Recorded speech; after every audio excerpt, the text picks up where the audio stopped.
एक दिन नूरा अपने ऊँटों को चरा रही थी कि अचानक एक जगह की रेत हट गई और नीचे से एक चमकता हुआ आईना दिखाई दिया।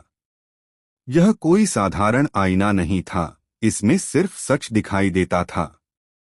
जैसे ही नूरा ने उसमें झांका, उसे अपने गांव का नया सरदार नजर आया। मगर उसका चेहरा बदलकर एक भयानक भूत बन चुका था। नूरा घबरा गई, मगर आईने की रोशनी ने उसके दिल को मजबूती दी। उसे याद आया कि बुजुर्ग कहा करते थे, यह आईना कभी एक दरवेश जादूगर का था जो झूठ से नफरत करता था। नूरा को समझ आ गया कि यह सरदार असल में एक पुरानी बुरी आत्मा है जो इंसानों का रूप लेकर गांव वालों को डराकर उनकी जमीनें हड़प रहा है।